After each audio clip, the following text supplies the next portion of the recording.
ये बेटा हम लोग इस वीडियो में पढ़ने जा रहे हैं न्यूरल कंट्रोल एंड कोऑर्डिनेशन। मेरी बातों को बहुत ध्यान सुनिएगा, सब समझ में आएगा। चलिए बेटा आगे समझने प्रयास करते हैं क्या होता है न्यूरल कंट्रोल एंड कोऑर्डिनेशन। जैसा कि तुमको बेटा हमने कहा था हमारी बॉडी के अंदर होमियोस्टेसिस कंडीशन होती है, तो तुमको बेटा हमने कहा था जो फंक्शन होता है किसी भी ऑर्गन सिस्टम का हमारी बॉडी में, वो इसीलिए होता है to coordinate the maintenance of homeostasis. हमारे बॉडी के अंदर फंक्शन होता है ऑर्गन सिस्टम का हमारी बॉडी के अंदर, वो इसीलिए कोऑर्डिनेटेड वे के अंदर होता है जिससे कि हम होमियोस्टेसिस कंडीशन मेंटेन रहे। पहली बात। दूसरी बात ये, इसको मेंटेन कैसे किया जाता है आप बोलोगे, न्यूरल सिस्टम और एंडोक्राइन सिस्टम होता है वो जॉइंटली कोऑर्डिनेट करता है और इंटीग्रेट करता है जिससे कि जितनी भी एक्टिविटीज़ है ऑर्गन की वो हमेशा सिंक्रोनाइज फैशन में चले।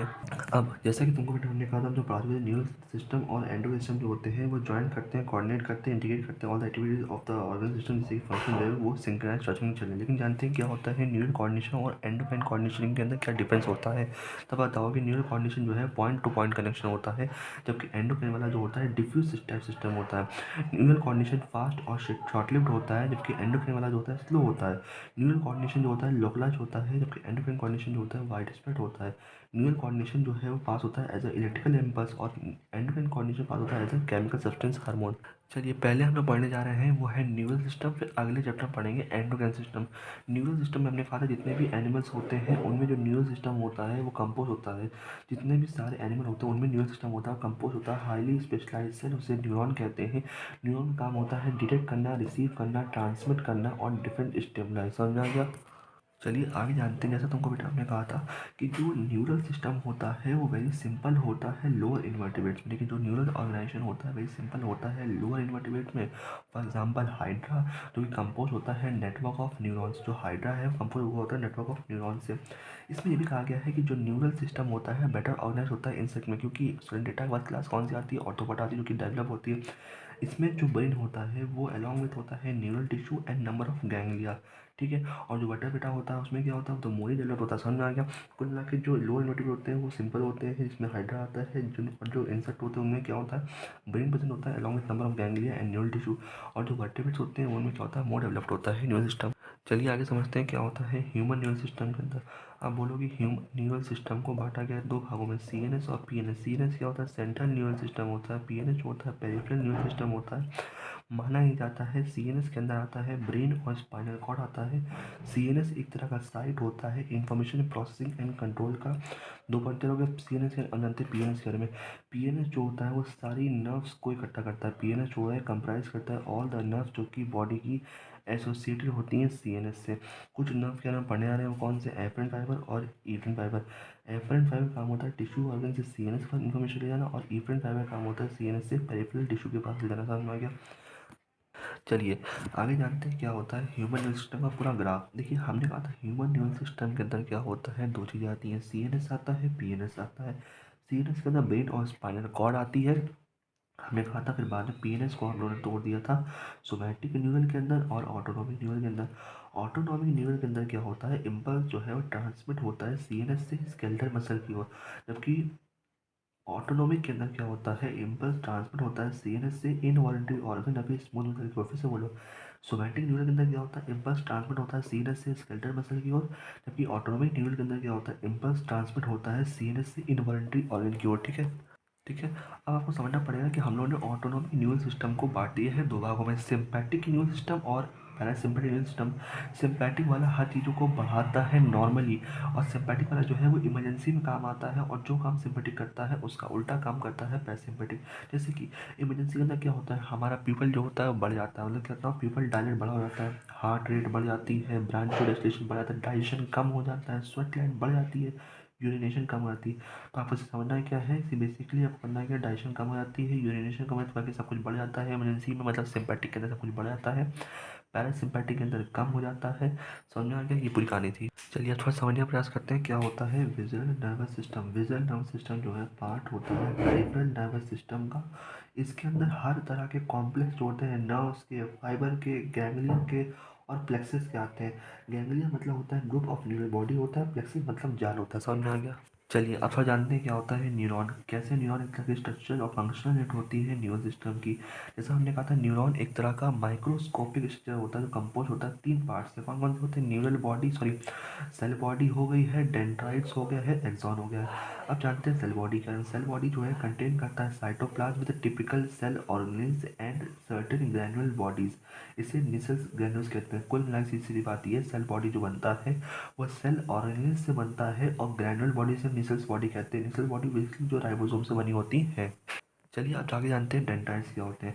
देखिए आपको समझना पड़ेगा जो सेल बॉडी होती है, सेल बॉडी से जो शॉर्ट फाइबर निकल रहे होते हैं लगातार, सेल बॉडी से जो लगातार शॉर्ट फाइबर निकल रहे होते हैं, ठीक है। तो जैसा तुमको बेटा हमने कहा था सेल बॉडी से जो लगातार शॉर्ट फाइबर निकल रहे होते हैं उनके अंदर भी निसल्स ग्रैन्युल होता है, उन्हें हम लोग डेंड्राइट कहते हैं। चलिए बोलिए मैंने क्या कहा। मैंने बोला है कि सेल बॉडी से जो लगातार फाइबर्स निकल रहे होते हैं शॉर्ट फाइबर, उनके अंदर में निसल्स ग्रैन्युल होता है, उसे डेंड्राइट कहते हैं। तो पहला प्रश्न बोलेगा कि बताइए क्या निसल्स ग्रैन्युल सिर्फ सेल बॉडी में पाया था? आप बोलोगे नहीं, निसल्स ग्रैन्युल जो है डेंड्राइट के अंदर ही पाया था, ठीक है। दूसरी बात ये डेंड्राइट का काम ये होता है कि वो इम्पल्स को ट्रांसमिट करे टूवर्ड द सेल बॉडी। उस सेल बॉडी तक ले के आना उसका काम होता है, देना काम नहीं होता, लेना काम होता है। हमने पूरा समझ लिया है कि डेंड्राइट का काम जो होता है वो क्या होता है कि फाइबर ये सा काम होता है ट्रांसमिट करना इम्पल्स को टूवर्ड द सेल बॉडी, मतलब ले के आना सेल बॉडी की तरफ। चलिए अब थोड़ा जानने का प्रयास करते हैं क्या होता है एक्सॉन। एक्सॉन में तुमको बेटा हमने कहा था एक्सॉन एक तरह का लॉन्ग फाइबर होता है और जो उसका डिस्टल एंड होता है वो ब्रांच होता है। देखिए लॉन्ग फाइबर समझ में आ गया। दूसरी पॉइंट ये डिस्टल एंड ब्रांच, इसका मतलब क्या है? इसका मतलब ये होता है कि उसका जो एंडिंग होता है एक्सॉन का वो ब्रांच फॉर्म के अंदर होता है। उसकी हर एक ब्रांच जो होती है वो टर्मिनेट होती है एज अ बल लाइक स्ट्रक्चर, इसे सिनेप्टिक नॉब कहते हैं। उसकी हर एक ब्रांच जो होती है वो टर्मिनेट होती है as a bulb like structure, इसे सिनेप्टिक नॉब कहते हैं। उस सिनेप्टिक नॉब के अंदर सिनेप्टिकल वेसिकल होते हैं।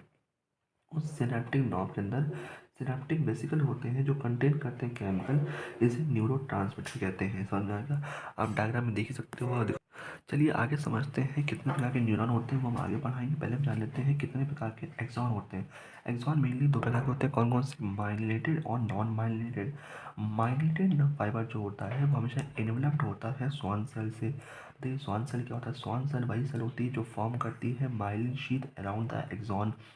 जो गैप होता है between two adjacent myelin sheath उसे नोड ऑफ रेनवियर कहते हैं। माइलिन नर्व फाइबर कहाँ पाए जाते हैं? स्पाइनल और क्रेनियल नर्व में पाए जाते हैं। जो अनमाइलिनेटेड नर्व फाइबर होते हैं वो कहाँ पाए जाते हैं? वो ऑटोनोमस और सोमैटिक न्यूरल सिस्टम में पाए जाते हैं, है ना। ठीक है।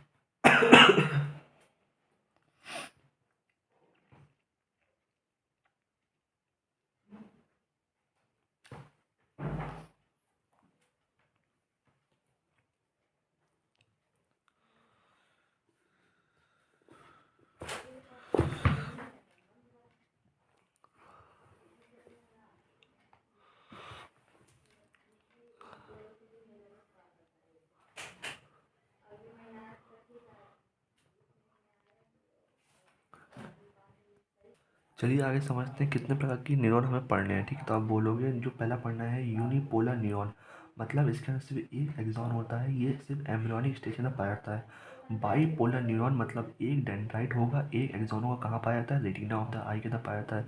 मल्टीपोलर न्यूरॉन मतलब एक एक्सॉन होता है, कई सारे डेंड्राइट होते हैं, कहाँ पाया जाता है? सेरेब्रल कॉर्टेक्स के अंदर पाया जाता है। समझ में आ गया?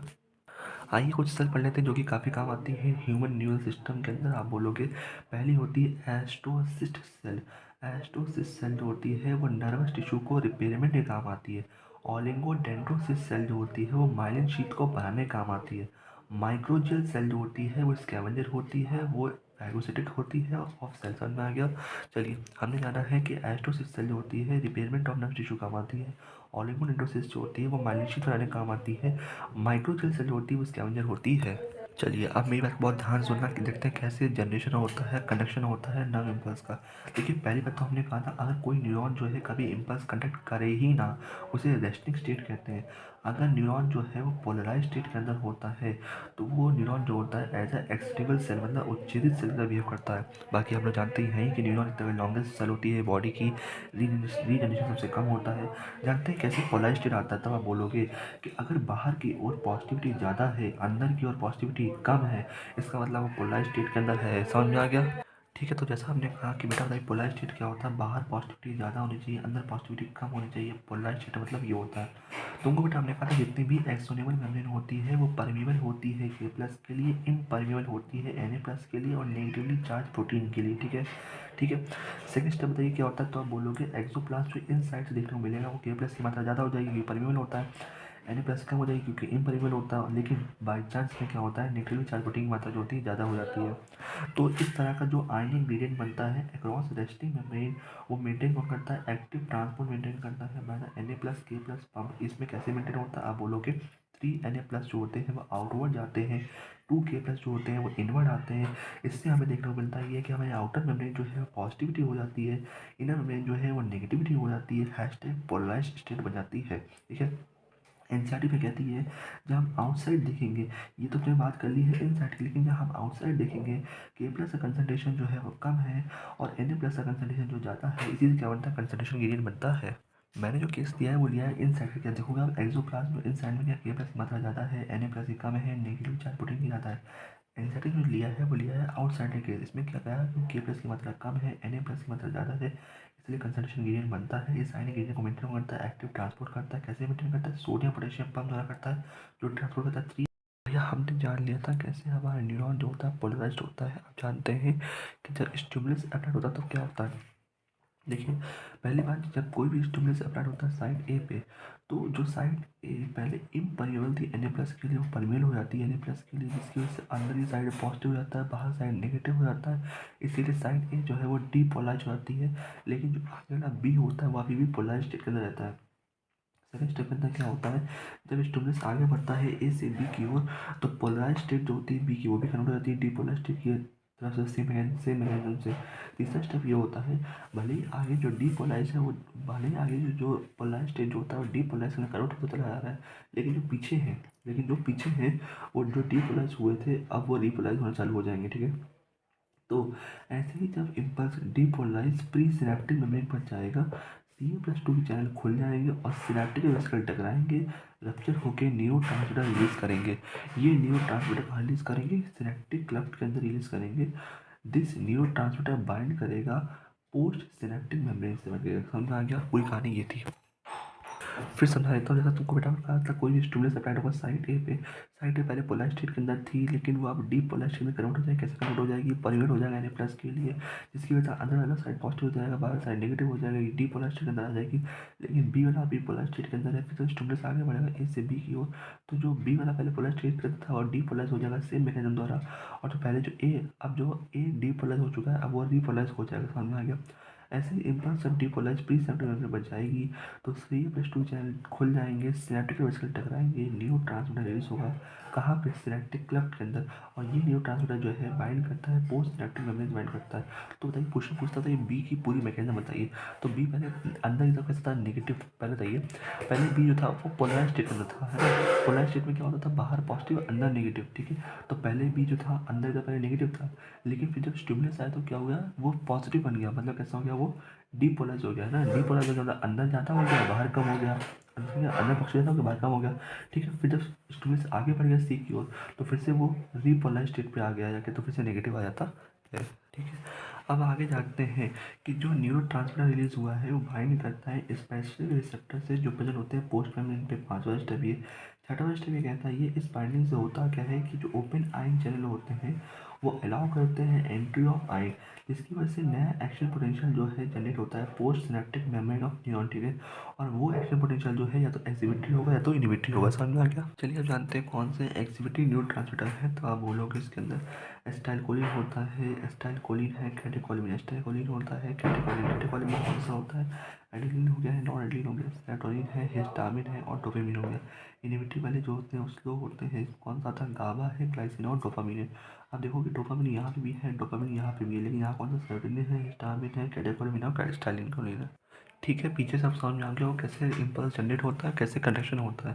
देखिए हमने कहा था कि हमने आपसे कहा था कि जो इलेक्ट्रिकल पोटेंशियल डिफरेंस होता है अक्रॉस रेस्टिंग प्लाज्मा मेम्ब्रेन, जो प्लाज्मा मेम्ब्रेन रेस्ट में होती है उसके अक्रॉस जो पोटेंशियल डिफरेंस होता है उसे रेस्टिंग पोटेंशियल कहते हैं, जो कि -17 मिली वोल्ट होता है। पहली बात तो ये। दूसरी बात तुमको बेटा हमने कहा था कि जो इलेक्ट्रिकल पोटेंशियल डिफरेंस होता है अक्रॉस जो इलेक्ट्रिकल पोटेंशियल डिफरेंस होता है अक्रॉस प्लाज्मा में at site is called action potential, या फिर नॉन इम्पल्स भी कहते हैं। ठीक है, चलो। देखिए इम्पल्स कंडक्शन उतना ही ज़्यादा होगा जितना नर्व फाइबर की थिकनेस ज़्यादा होगी। देखिए दो तरह के कंडक्शन होते हैं, पॉइंट टू पॉइंट होता है, दूसरा होता है सॉल्टरी कंडक्शन, जिसे जंपिंग कंडक्शन भी कहते हैं। जो पॉइंट टू पॉइंट कंडक्शन होता है ये नॉन माइलिनेटेड नर्व फाइबर के अंदर होता है, ये हमेशा स्लो होता है। जो सॉल्टरी कंडक्शन होता है जो कि जंपिंग से होता है ये हमेशा माइलिनेटेड नर्व फाइबर के अंदर होता है, ये फास्टर होता है। जो भी नर्व इम्पल्स होता है ये जनरेट करता है, जो भी nerve impulse is generated when nerve cell undergo passes excitation stage, action potential and depolarisation. ठीक है, कुल मिला के हम कहें पहले 3 काम करना पड़ता है। पहले नर्व को पोलराइज होना पड़ता है, फिर आपको एक्शन पोटेंशियल जनरेट करना पड़ता है, फिर डीपोलेशन होना पड़ता है। समझ में आ गया? ये आइए थोड़ा समझते हैं क्या होता है transmission of impulse. Transmission of impulse में तुमको बेटा आपने कहा था कि अगर कोई नर्व इम्पल्स जो है वो ट्रांसमिट होती है from one neuron to other neuron, through a junction, उसे सिनेप्स कहते हैं। जंक्शन को क्या कहते हैं? सिनेप्स कहते हैं।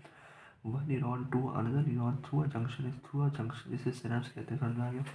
तुमको बेटा हमने कहा था जो सिनेप्स होता है, वो फॉर्म होता है membrane of pre synaptic neuron and post synaptic neuron.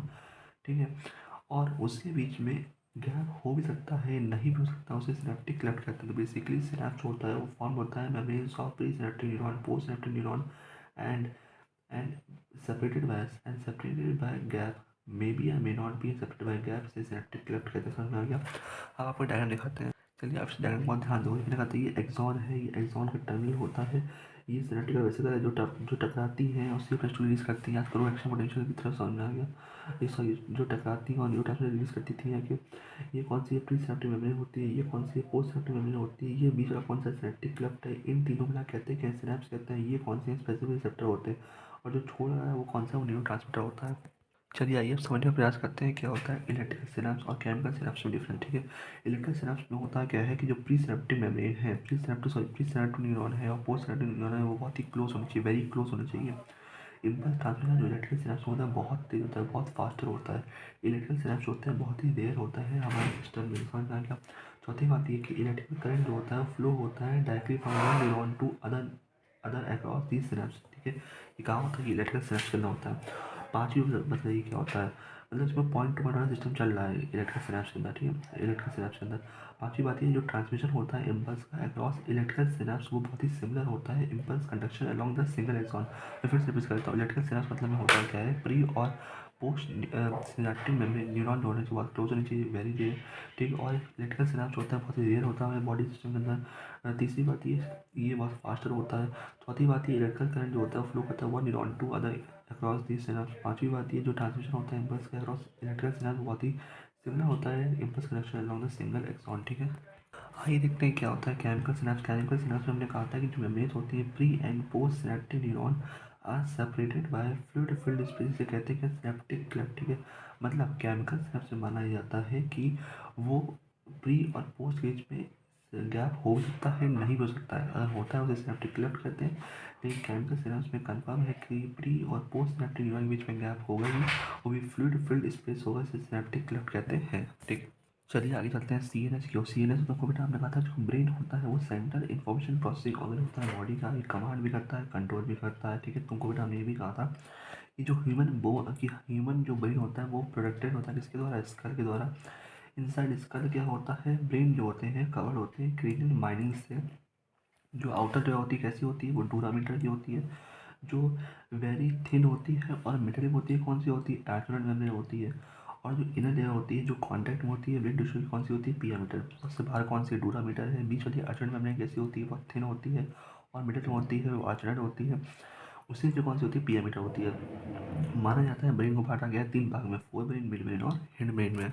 चलिए आगे समझते हैं ब्रेन क्या है। देखो ब्रेन में तुमको बेटा हमने कहा था ये वाला पूरा पार्ट जो होता है जो तुम्हें लग रहा है गुच्छा है सब कौन सा? सेरेब्रम होता है। ठीक है, दो सेरेब्रम को जोड़ता है कौन सा है? कॉर्पस क्लोसम है। समझ में आ गया? यहाँ पे जो ऊपर तरफ है कौन सा है? थैलामस। उससे नीचे कौन सा है? हाइपोथैलामस। ठीक है, तुमको बेटा हमने कहा था फोर ब्रेन के अंदर क्या क्या चीज़ें आती हैं, थैलेमस, हाइपोथैलेमस और फोर और सेरेब्रम आती है। समझा, ये फोर ब्रेन होता है।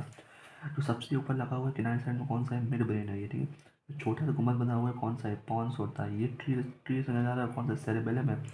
मिड ब्रेन से डक्ट के पास का ही क्या नाम है, सेरेबल एक्यूरेट नाम है। पॉन्स से नीचे क्या आता है, पॉन्स से नीचे आता है मेडुला आता है। उससे नीचे जो रेज आती है कौन सी, स्पाइनल कॉर्ड। समझ में आ गया। फिर से बात करो, ये सेरेब्रम होता है, ये थैलेमस है, उसके नीचे कौन सा, हाइपोथैलेमस है, बगल में किनारे में कौन सा है, वो मिड ब्रेन है। ये पॉन्स है, ये सेरेबेलम है, मिड ब्रेन से रेज आ रही है कौन, सेरेबल एक्टिवेट होती है। और ये स्पॉन्स के नीचे कौन सा आता है, मेडुला है। और ये कौन सा है, स्पाइनल कॉर्ड। समझ में आ गया। पूरा ब्रेन 1.5 kg का होता है। चलिए आइए बेटा पढ़ते हैं फोर ब्रेन के। जैसा तुमको बेटा हमने कहा था, फोर ब्रेन जो है कंसिस्ट करता है सेरिबेलम को, थैलेमस को, हाइपोथैलेमस को। तुमको बेटा हमने ये भी कहा था सेरिबेलम जो होता है वो एक तरह मेजर पार्ट होता है किसी भी ह्यूमन ब्रेन का। जो एक डीप क्लेफ्ट जाती है, मतलब दरार जाती है, जो सेरिबेलम को दो भागों में बांटती है। उस दरारों को, वो जो दरार जाती है सेरिबेलम को दो भागों में काटती है लॉन्गिट्यूडनली। इससे क्या होता है, क्या दो हिस्से होते हैं, उन्हें कहते हैं क्या है, सेरिब्रल हेमिस्फीयर कहते हैं। ये दोनों हेमिस्फीयर्स जो होते हैं वो कनेक्टेड होते हैं ट्रैक्ट ऑफ नर्व फाइबर से। इसे कॉर्पस क्लोसम कहते हैं। और जो लेयर होती है सेल की जो कवर करती है सेरिब्रल हेमिस्फीयर को, उसे सेरिब्रल कॉर्टेक्स कहते हैं, जो कि फोल्ड के फॉर्म में होती है। सेरिब्रल कॉर्टेक्स को ही हम लोग क्या कहते हैं, ग्रे मैटर भी कहते हैं, जो कि ग्रेइश अपीयरेंस की होती है। ठीक है, समझ में आ गया। चलिए थोड़ा आगे समझते हैं, ये सेरेब्रल कॉर्टेक्स को ग्रे मैटर कहते हैं, क्यों, समझ में आ गया। तो पहले आपको समझना पड़ेगा ये कि जो सेरेब्रल कॉर्टेक्स को उसे ग्रे मैटर कहते हैं, पहली बात तो ये। दूसरी बात ये सेंसरी, मोटर और एसोसिएशन एरिया, ये इसी सब के अंदर आता है। चलिए आप जानते हैं क्या होता है सेरेब्रल कॉर्टेक्स। सेरेब्रल कॉर्टेक्स को बेटा हम लोग ग्रे मैटर कहते हैं। सेरेब्रल कॉर्टेक्स के अंदर 3 रीजन आते हैं, सेंसरी है, मोटर है और एसोसिएशन एरिया है, ठीक है। कोई एक ऐसा रीजन जो ना ही सेंसरी है ना ही मोटर है, उसे एसोसिएशन एरिया कहते हैं। एसोसिएशन एरिया जो होता है वो हेल्प करता है हमारा मेमोरी के अंदर, कम्युनिकेशन के अंदर और इंटरसेंसरी एसोसिएशन में। समझ में आ गया। तो माना ये भी जाता है जिसके अंदर ग्रे मैटर ज़्यादा है उसके अंदर इंटेलिजेंस होती है, ज़्यादा होती है। चलिए आगे समझते हैं। आगे तुमको बेटा हमने कहा था फाइबर ऑफ ट्रैक्ट जो कवर होते हैं माइलिन शीट से, जो फाइबर ऑफ ट्रैक्ट जो कवर होते हैं माइलिन शीट से, वो कॉन्स्टिट्यूट करते हैं inner part of cerebral hemisphere, जो कि ओपेक होता है और उसका वाइट अपीयरेंस होता है, इसे वाइट मैटर कहते हैं, ठीक है। पूरा सेरेब्रम जो होता है वो रैप्स होता है अराउंड अ स्ट्रक्चर, उसे थैलेमस कहते हैं। और थैलेमस जो होता है वो मेजर कोऑर्डिनेटिंग सेंटर होता है for sensory and motor signalling, ठीक है। तुमको बेटा हमने अगला कहा था हाइपोथैलेमस क्या होता है। हाइपोथैलेमस जो होता है वो लाई करता है बेस ऑफ थैलेमस में। हाइपोथैलेमस के अंदर कई सारे सेंटर होते हैं जो कंट्रोल करते हैं बॉडी टेम्परेचर को, अर्ज ऑफ ईटिंग को, ड्रिंकिंग को। उसके अंदर कई सारे ऐसे ग्रुप ऑफ न्यूरोसेक्रेटरी सेल होते हैं जो सिक्रीट करते हैं हार्मोन, जैसे कि हाइपोथैलेमिक हार्मोन, ठीक है। जो इनर पार्ट होता है सेरेब्रल हेमिस्फीयर का, और ग्रुप होता है एसोसिएटेड डीप स्ट्रक्चर, जैसे कि अमाइडला है और हिप्पोकैम्पस से, वो फॉर्म करता है कॉम्प्लेक्स स्ट्रक्चर से कहते हैं कि लिम्बिक लोब कहते हैं, लिम्बिक सिस्टम कहते हैं। फिर सुनो मैंने क्या बोला, मैंने बोला है सेरेब्रल हेमिस्फीयर का जो इनर पार्ट होता है और group of associated deep structure, जैसे कि अमाइडला है और हिप्पोकैम्पस है, वो फॉर्म करता है कॉम्प्लेक्स स्ट्रक्चर, इसे लिम्बिक लोब कहते हैं या फिर लिम्बिक सिस्टम कहते हैं, ठीक है, अलॉन्ग विद द हाइपोथैलेमस, ठीक है। और यही लिम्बिक सिस्टम हाइपोथैलेमस के साथ मिलकर इन्वॉल्व होता है regulation of sexual behaviour and emotional behaviour, जैसे कि एक्साइटमेंट है, प्लेजर है, रेज है, फियर है एंड मोटिवेशन है, ठीक है। चलिए आगे समझने का प्रयास करते हैं क्या होता है मिड ब्रेन। मिड ब्रेन में तुमको बेटा हमने कहा था मिड ब्रेन जो है वो लोकेटेड होता है between thalamus and hypothalamus of the fore brain, पहला पॉइंट। एक कैनाल जो होती है जिसे सेरेब्रल एक्वेडक्ट कहते हैं वो पास होती है मिड ब्रेन से, दूसरी बात। तीसरी बात ये कि जो मिड ब्रेन का जो डॉर्सल पोर्शन होता है उसके अंदर 4 राउंड स्वेलिंग लोब्स होते हैं, उसे कॉर्पोरा क्वाड्रिगमा कहते हैं। फिर से बोलो, मिड ब्रेन हमेशा लोकेटेड होता है थैलेमस और हाइपोथैलेमस के बीच में। एक कैनाल जाती है उसे सेरेब्रल एक्वेडक्ट कहते हैं जो मिड ब्रेन से पास होती है। डॉर्सल पोर्शन पे क्या होता है, 4 स्वेलिंग लोब्स होते हैं, उसे कॉर्पोरा क्वाड्रिगमा कहते हैं। अब जानते हैं क्या होता है हैंड ब्रेन। हैंड ब्रेन में माना जाता है कि 3 पार्ट होते हैं, कंप्राइज करता है कौन, पॉन्स है, सेरिबेलम है और मेडुला है। मेडुला को बेटा हम लोग मेडुला ऑब्लोंगेटा भी कहते हैं। जानते हैं क्या होता है पॉन्स के फंक्शन। आप बोलोगे पॉन्स जो होता है मेनली कंसिस्ट करता है फाइबर ट्रैक्ट। वो फाइबर ट्रैक्ट जो है इंटरकनेक्ट करता है different region of the brain. पहली बात, पहला पॉइंट तो क्लियर हो गया। समझ में आया, बोली पॉन्स से करता है क्या, आप बोलोगे पॉन्स जो है कंसिस्ट करता है फाइबर ट्रैक्ट जो इंटरकनेक्ट करता है different region of the brain, पहली बात तो ये। दूसरी बात जो आती है वो सेरिबेलम की आती है।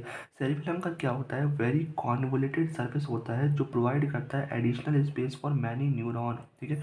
जो सेरिबेलम होता है उसका क्या काफ़ी ज़्यादा कॉन्वोलेटेड सर्फेस होता है जो प्रोवाइड करता है additional space for many more neuron, दूसरी बात तो ये। तीसरी बात ये कि मेडुला जो होता है ब्रेन का वो कनेक्ट होता है स्पाइनल कॉर्ड से। समझ में आएगा, पहली बात तो स्पाइनल कॉर्ड से कनेक्ट होता है। मेडुला जो होता है कंटेन करता है कई सारे सेंटर को जो कंट्रोल करते हैं रेस्पिरेशन को, कार्डियोवैस्कुलर रिफ्लेक्स को और गैस्ट्रिक सिक्रीशन को। मेडुला के अंदर कई सारे सेंटर्स होते हैं जो कंट्रोल करते हैं रेस्पिरेशन को, कार्डियोवैस्कुलर रिफ्लेक्स को और गैस्ट्रिक सिक्रीशन को, ठीक है। अब जानते हैं क्या होता है ब्रेन स्टेम। ब्रेन स्टेम जो है फॉर्म करता है connection between the brain and spinal cord, काफी चीज। उससे पहले हम लोग जानते हैं क्या होता है सेरेबेलम। सेरेबेलम जो होता है orbital of tree of life होता है, समझ में आ गया। पहले जानते हैं ब्रेन स्टेम क्या होता है। बोलो बेटा ब्रेन स्टेम क्या होता है। अब बोलोगे ब्रेन स्टेम के अंदर क्या आता है, पॉन्स आता है, मिडला आता है, मिड ब्रेन आता है, समझ में आ गया। ठीक है, फिर आप बेटा ये बताओगे कि जो ब्रेन स्टेम होता है वो फॉर्म करता है connection between the brain and spinal cord. चलिए बेटा आगे समझते हैं क्या होता है रिफ्लेक्स एक्शन और रिफ्लेक्स आर्क।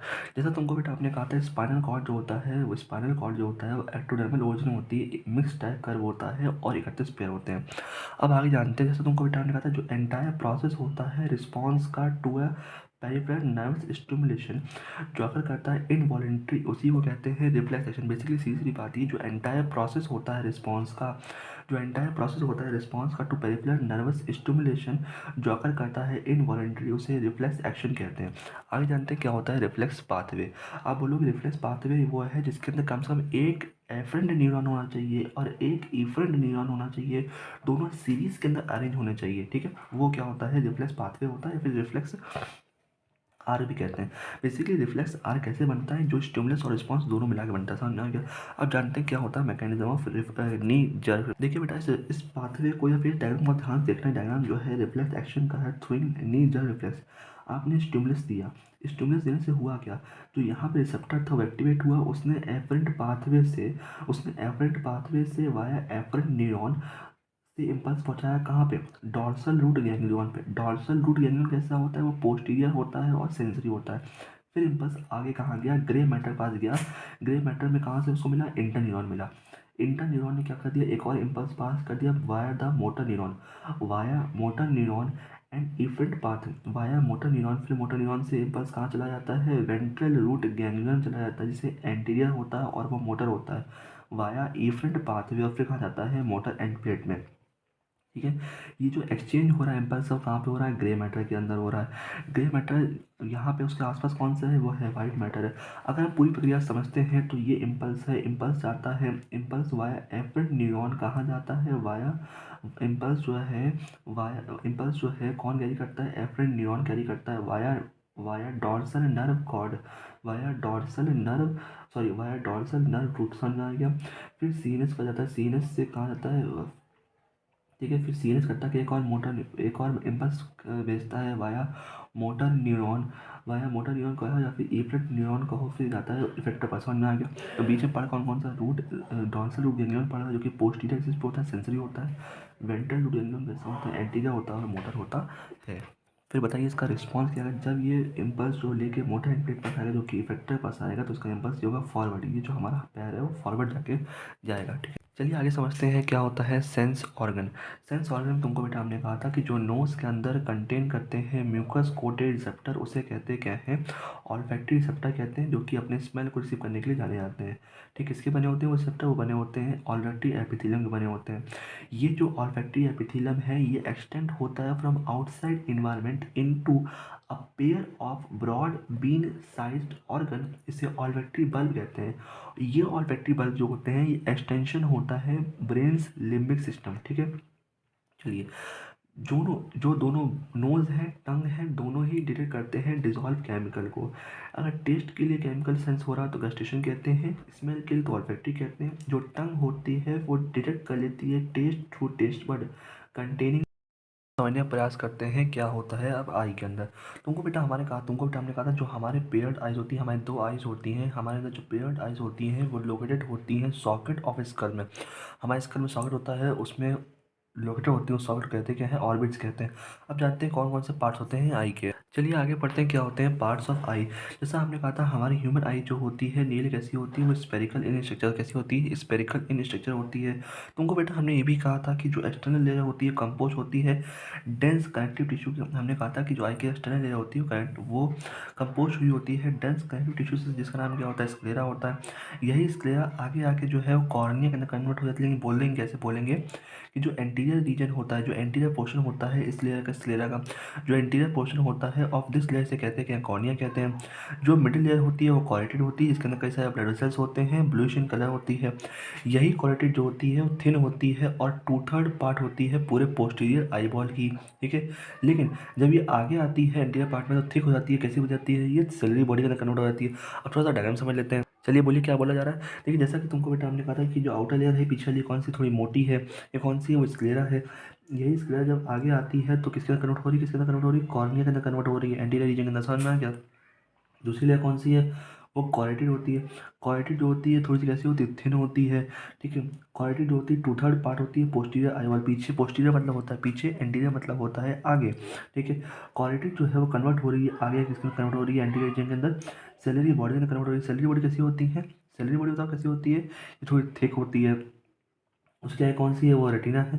उसके आगे कौन सी है, रेटिना। सबसे इनर वाली कौन सी, रेटिना है, ठीक है। ये आप ब्लाइंड स्पॉट देख सकते हो, ये ऑप्टिक नर्व है, ये जहाँ डिप्रेशन है पीछे वो फोविया है, यहाँ पे विट्रस चैम्बर है, ठीक है। यहाँ पे कौन सा हो गया, ये आइरिस हो गया है, ये लेंस हो गया है। आगे जो है कौन सा, एक्वस चैम्बर। समझ में आ गया। बाकी हम लोग जानते हैं कि पोस्टीरियर स्क्लेरा जो होता है आउटर होता है, किसका कन्वर्ट होता है, एंटीरियर जाके कॉर्निया से कन्वर्ट होता है। जो पोस्टीरियर कॉरेटेड होता है जो मिडिल में पाया जाता है वो एंटीरियर सेलरी बॉडी का कन्वर्ट होता है जो थिक होती है। सेलरी बॉडी जाके आगे आगे किसका कन्वर्ट होता है, वो आइरिस का कन्वर्ट हो जाता है। चलिए आगे समझते हैं। जैसा तुमको बेटा पीछे ही पढ़ा के आ गए थे कि जो सेलरी बॉडी होती है वो आगे जाके एंटीरियर रीजन में क्या होती है, वो और थोड़ा कंटिन्यू होती है और फॉर्म करती है पिगमेंटेड ओपेक स्ट्रक्चर। इसका नाम क्या होता है, वो आइरिस होता है। इसका नाम क्या होता है, वो आइरिस होता है, ठीक है। तो पिगमेंटेड ओपेक स्ट्रक्चर का नाम बताइए क्या है, वो आइरिस है। आइरिस वही पोर्शन होता है जो कि कलर्ड होता है और हमें नेकेड आई से नजर आ रहा होता है। बेसिकली आइरिस एक तरह का विजिबल कलर्ड पोर्शन होता है आई का। पहली बात तो ये। दूसरी बात ये, अब जानते हैं लेंस के अंदर, लेंस जो हमारा होता है वो ट्रांसपेरेंट क्रिस्टलाइन लेंस होता है जो कि अपने प्लेस पे लगा होता है बाय द लिगामेंट द्वारा, ठीक है। वो अपने प्लेस पे ही होता है, हेल्ड होता है लिगामेंट द्वारा। और वो लिगामेंट होते हैं वो अटैच होते हैं सेलरी बॉडी से, ठीक है। लेंस जो होता है ट्रांसपेरेंट क्रिस्टलाइन होता है, वो अपने प्लेस पर टिका होता है बाय द लिगामेंट्स। और वो लिगामेंट्स होते हैं वो अटैच होते हैं सेलरी बॉडी से, ठीक है। तुमको बेटा हमने कहा था लेंस के सामने एक अपर्चर होता है, लेंस के सामने एक अपर्चर होता है और वो अपर्चर जो है वो पूरा आइरिस से सराउंडेड होता है। लेंस के सामने एक अपर्चर होता है और वो अपर्चर जो है पूरी तरह से आइरिस से सराउंडेड होता है। मतलब नाम क्या है, नाम है प्यूपिल, ठीक है। और जो डायमीटर होता है प्यूपिल को कौन कंट्रोल करता है, मसल फाइबर ऑफ आइरिस। तो कुल मिला के हमने क्या जाना है। चलिए अब थोड़ा जान लेते हैं इनर लेयर रेटिना के बारे में। हमने कहा था सबसे जो अंदर लेयर होती है, इनर लेयर होती है, वो कौन सी होती है, वो रेटिना होती है। वो कंटेन करती है 3 तरह के न्यूरल सेल, जिसका नाम वो कंटेन करती है 3 तरह की न्यूरल सेल। समझ में आ गया। इन साइड से आउट से मतलब अंदर से बाहर की ओर जाएंगे तो पहले कौन सा आता है, गैंग्लियन सेल आता है, बाइपोलर सेल आता है, फोटो रिसेप्टर सेल आता है। समझ में आ गया। माना ही जाता है कि फोटो रिसेप्टर सेल जो है वो 2 तरह के होते हैं, रॉड्स होता है और कोन्स होता है। जो सेल्स कंटेन करते हैं लाइट सेंसिटिव प्रोटीन, का नाम क्या होता है, फोटो पिगमेंट। समझ में आ गया। मतलब इनसाइड से आउटसाइड जाओ कौन सा आता है, पहले गैंग्लियन सेल, फिर बाइपोलर सेल आता है, फिर फोटो रिसेप्टर सेल आता है। समझ में आ गया। इनर लेयर कौन सी होती है, वो रेटिना होती है। चलिए अब जानते हैं जो 2 तरह के फोटो रिसेप्टर सेल्स थे, रॉड्स और कौन, उनके बारे में। पहले जानते हैं रॉड्स के। रॉड्स में हमने कहा था रॉड्स का जो विजन होता है वो ट्विलाइट और स्कॉट पे विजन होता है। तुमको बेटा हमने कहा था रॉड्स का कैसा होता है, रॉड्स का ट्विलाइट और स्कॉट पे विजन होता है। रॉड जो है कंटेन करता है पर्पलिश रेड प्रोटीन। रॉड जो है कंटेन करता है पर्पलिश रेड प्रोटीन, का नाम क्या होता है, रोडोप्सिन होता है। रोडोप्सिन जो है वो डेरिवेटिव होता है विटामिन ए का और रोडोप्सिन को विजुअल पर्पल भी कहते हैं। रॉड्स का ट्विलाइट या फिर स्कॉट पे विजन होता है। रॉड्स जो है वो कंटेन करता है पर्पलिश रेड प्रोटीन, का नाम रोडोप्सिन होता है। ये डेरिवेटिव होता है विटामिन ए का, इसे विजुअल पर्पल भी कहते हैं। आगे जानते हैं क्या होते हैं कोन्स। कोन्स का फोटोपिक विजन होता है। कोन्स का कैसा विजन होता है, कोन्स का फोटोपिक या फिर डे लाइट विजन होता है। कोन्स 3 प्रकार के होते हैं, इरोप्थोप्सिन, सैनोप्सिन, क्लोरोप्सिन। इरोप्थोप्सिन जो होता है वो रेड कलर का होता है, सैनोप्सिन जो होता है वो ब्लू कलर का होता है, क्लोरोप्सिन जो होता है वो ग्रीन कलर का होता है। समझ में आ गया। अब जानते हैं क्या होता है हाइपरमेट्रोपिया। चलो आगे बताएंगे। माना ये भी जाता है कि अगर ये सारे कोन्स जो है हर कलर के अगर इक्वली स्टिमुलेट हो जाएं तो सेंसेशन ऑफ वाइट लाइट जो है वो प्रोड्यूस होता है, ठीक है। चलिए आगे समझते हैं। देखिए माना ये जाता है कि हमेशा आई से होता क्या है, ऑप्टिक नर्व जो होती हैं लीव करती हैं। आई से ऑप्टिक नर्व लीव करती हैं, रेटिनल ब्लड वेसल जो होती है वो एंटर करती है। लेकिन ये सब कहाँ होता है, ये होता है एक ऐसे मीडियल पॉइंट पे जो कि posterior pole of the eyeball के हल्के से ऊपर पे, मतलब माना ही जाता है कि posterior pole of the eyeball जो है उसके हल्के से स्लाइटली एबव पे एक ऐसा पॉइंट है जहाँ से ऑप्टिक नर्व जो होती हैं लीव करती हैं, रेटिनल ब्लड सेल जो होती हैं एंटर करती हैं। और उस पॉइंट पे अगर और एक ऐसा पॉइंट जहाँ पे फोटोरिसेप्टर बिल्कुल पा ही नहीं जाते हैं, बिल्कुल पाते ही नहीं है, जाते ही नहीं, मतलब बिल्कुल एब्सेंट होते हैं वहाँ, उसे कहते हैं क्या, उसे कहते हैं ब्लाइंड स्पॉट कहते हैं, ठीक है। और जो पूरा पोस्टीरियर पोल होता है, जो पूरा पोस्टीरियर पोल होता है आई का, ठीक है, और जो पूरा पोस्टीरियर पोल होता है आई का, वहाँ पे जो ब्लाइंड स्पॉट पाया जाता है उसके बगल में, लेटरल में, उसके बगल में जो येलोइश कलर का पिगमेंटेड स्पॉट पाया जाता है उसे मैकुला लोटाई कहते हैं। बेसिकली जो आई का पोस्टीरियर पोल होता है वहाँ पे ब्लाइंड स्पॉट पाया जाता है। ब्लाइंड स्पॉट के बिल्कुल बगल में, मतलब आई लेटरल में क्या होता है, एक येलोइश पिगमेंटेड स्पॉट पाया जाता है, उसे मैकुला लोटाई कहते हैं। मैकुला लोटाई जो है अकेला, साथ में अकेला नहीं होता है, उसके साथ में क्या होता है, एक सेंट्रल पिट होता है। उस पिट को कहते हैं क्या है, फोविया कहते हैं, उस पिट को कहते हैं क्या है, फोविया कहते हैं। फोविया वो पॉइंट होता है जहाँ पे सिर, वहाँ फोविया वो पॉइंट होता है जहाँ सारे कोन्स जो होते हैं वो डेंसली पैड होते हैं। फोविया वो पॉइंट होता है जहाँ पे सारे कोन्स जो होते हैं वो डेंसली पैड होते हैं। समझ में आ गया। इसलिए माना जाता है कि फोविया पे जो विजुअल एक्यूटी होती है या फिर रेजोल्यूशन होता है वो बहुत ही ग्रेटेस्ट होता है। समझ में आ गया। चलिए बेटा आगे पढ़ते हैं। आगे हमने कहा था कि जो स्पेस होता है बिटवीन कॉर्निया और लेंस उसे एक्वस चैम्बर कहते हैं। एक्वस चैम्बर के अंदर क्या होता है, थिन वाटरी फ्लूइड होता है, उसे एक्वस ह्यूमर कहते हैं। और जो स्पेस होता है लेंस और रेटिना के बीच में उसे विट्रस चैम्बर कहते हैं। विट्रस चैम्बर के अंदर क्या होता है, हमेशा फिल्ड होता है ट्रांसपेरेंट जेल से, उसे विट्रस ह्यूमर कहते हैं, ठीक है। या मैकेनिज्म पढ़ते हैं, आई का मैकेनिज्म क्या होता है विजन के लिए। देखिए सबसे पहले होता क्या है कि जो कॉर्निया होती है, जैसे लाइट एंटर कर रही होती है, कॉर्निया का काम ये होता है लाइट को बेंड करवाना। फिर लाइट करती क्या है, एंटर करती है प्यूपिल से। जो लेंस होता है कन्वर्ज करता है लाइट को रेटिना पे।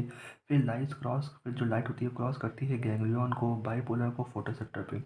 फोटोसेप्टर रॉड्स, फोटोसेप्टर के अंदर कहा था रॉड्स होता है, रॉड्स के अंदर रॉड्सन जो होता है वो स्प्लिट करता है रेटिनल और ऑप्सिन के अंदर। जो रेटिनल होता है वो एक एल्डिहाइड होता है विटामिन ए का, जो ऑप्शन होता है वो एक प्रोटीन होता है। फिर होता क्या है, फिर मेम्ब्रेन की परमेबिलिटी में चेंज आता है। फिर क्या होता है, एक्शन पोटेंशियल जनरेट होता है, वो एक्शन पोटेंशियल बाइपोलर से गैंग्लियन की ओर आता है, बाइपोलर से गैंग्लियन की ओर आता है। फिर ऑप्टिक नर्व से होते हुए ब्रेन के पास चला जाता है। समझ में आ गया।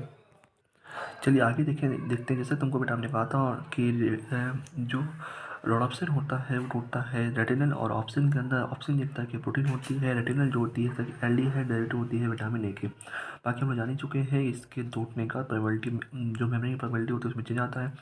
एक्शन पोटेंशियल जनरेट होता है, वो एक्शन पोटेंशियल जो है वो गैंग्लियन पर जाता है थ्रू द बाइपोलर, ठीक है। ये एक्शन पोटेंशियल जो है इम्पल्स होता है, ट्रांसमिटेड होता है by the optic nerve to the visual cortex. चलिए बेटा आगे हम लोटा पढ़ने जा रहे हैं, वो है ईयर के बारे में। ईयर के बेटा हमने कहा था कि जो ईयर होता है उसके दो फंक्शन होते हैं, सेंसरी फंक्शन परफॉर्म करता है। पहला होता है हीयरिंग का, दूसरा होता है maintenance of body balance. Year के तीन पार्ट होते हैं, आउटर ईयर, मिडिल ईयर और इनर ईयर। इनर ईयर को लेब्रिंथ कहते हैं। समझ में आ गया। आउटर ईयर के अंदर दो पार्ट होते हैं, कौन कौन से, पिन्ना होता है और एक्सटर्नल ऑडिटरी कैनाल होता है। पिन्ना का काम ये होता है जितने भी वाइब्रेशन ईयर के अंदर है उन्हें कलेक्ट करके, उन्हें कलेक्ट करना। हम पिन्ना काम ये होता है जितने भी वाइब्रेशन एयर के अंदर है उन्हें कलेक्ट करना काम होता है, जो फर्दर जाके आगे साउंड प्रोड्यूस करेंगे, ठीक है।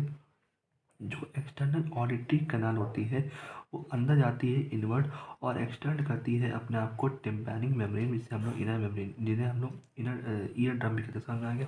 समझ में आ गया। तो पिंडा काम क्या होता है, कलेक्ट करना वाइब्रेशन को एयर के दौरान, जो कि आगे जाके साउंड प्रोड्यूस करते हैं।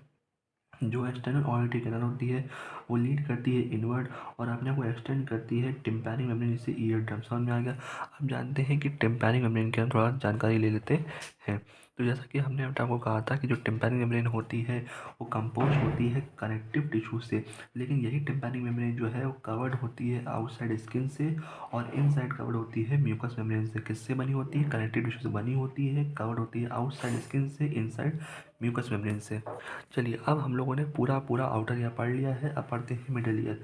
मिडिल ईयर तुमको बेटा हमने कहा था मिडिल ईयर जो है वो कंटेन करता है तीन ऑस्टिकल्स। कौन कौन से होते हैं, मेलस हो गया है, इनकस हो गया है और हो गया है स्टेप्स। समझ आ गया। ये तीनों ही हड्डियाँ जो हैं वो चेन लाइक फैशन के अंदर अरेंज होती हैं।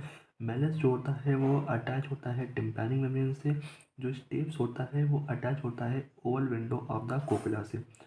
जितने भी ईयर ऑसिकल्स होते हैं ये हमेशा करते क्या है, इंक्रीज करते हैं efficiency of transmission of sound wave to the inner ear. जो ये साउंड वेव को, इनको बेसिकली इनका काम ये होता है साउंड वेव को अंदर इनर ईयर तक पहुँचाना। लेकिन आप देख सकते हो यहाँ पे एक यूस्टेशन ट्यूब भी है। इस यूस्टेशन ट्यूब का मतलब ये होता है कि ये मिडिल ईयर कैविटी को फैलने से जोड़ती है। पहला पॉइंट तो ये होता है, जो यूस्टेशन ट्यूब होती है उसका काम ये होता है मिडिल ईयर कैविटी को फैलने से जोड़ना काम होता है। और ये यूस्टेशन ट्यूब का काम ये होता है इक्वलाइजिंग द प्रेशर दोनों ईयर ड्रम में। ठीक है, जो हमारे राइट और लेफ्ट में जो ईयर ड्रम्स है दोनों के अंदर प्रेशर बराबर ऐसा काम होता है। ठीक है, अब थोड़ा सा डायग्राम देख लेते हैं। डायग्राम में जैसा तुमको बेटा आपने कहा था, तुम बहुत ध्यान से देखो तो तुम्हें समझ में आएगा कि ये बाहर पार्ट कौन सा पिंडा है, ये एक्सटर्नल वर्टिकल है, दोनों में क्या बनते हैं, आउटर ये बनते हैं। फिर क्या आता है, टिम्पैनिक मेम्ब्रेन आता है, जो ये वाली हड्डी है मैलस है, बीच वाली हड्डी कौन सी इनकस है, जो पतली पतली वाली है जो जुड़ रही है ओवर विंडोज से, वो कौन सी स्टेप्स होती है, ये टेम्पोरल मेम्ब्रेन है, याद करो जो हमने स्कल पढ़ा था। ये कॉकुलर नर्व है, ये कॉकुला है, ये यूस्टेशियन ट्यूब होती है। समझ में आ गया, अब पढ़ देंगे इनर ईयर क्या होता है। देखिए चलिए, जैसा कि हमने आपको कहा था कि जो फ्लूइड फिल्ड इनर ईयर होता है उसे लेब्रिंथ कहते हैं। लेब्रिंथ के दो पार्ट होते हैं, बोनी लेब्रिंथ होता है और मेम्ब्रेनस लेब्रिंथ होते हैं। हमने आपसे कहा था कि जो बोनी लेब्रिंथ होता है वो एक तरह का सीरीज होता है चैनल्स का। इनसाइड दिस चैनल होता क्या है, मेम्ब्रेनस लेब्रिंथ पाया जाता है। जो मेम्ब्रेनस लेब्रिंथ होता है वो सराउंडेड होता है, मतलब उसकी तरफ जो बाहरी तरफ फ्लूइड होता है जो सराउंडेड होता है फ्लूइड से पेरिलिम्फ कहते हैं। पेरिलिम्फ हमेशा बाहर की ओर होता है।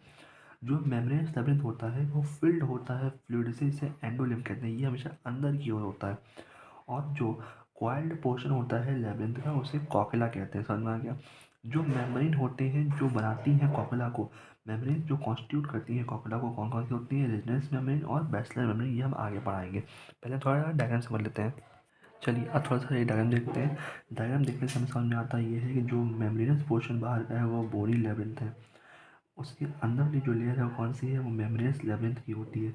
माना जाता है मेम्ब्रेनस लेब्रिंथ जो होती है वो फिल्ड होती है, फ्लूइड से, इसका नाम क्या होता है, एंडोलिम्फ होता है।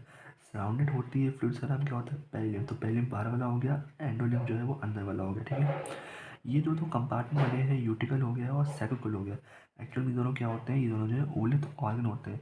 जो कॉइल्ड पोर्शन नीचे आप देख रहे हो कौन सा है, वो कॉकला होता है। ठीक है, जो आप ऊपर देख रहे हो ये दोनों के तीनों क्या है, ये दोनों जो है सेमी सर्कुलर कैनाल होती हैं।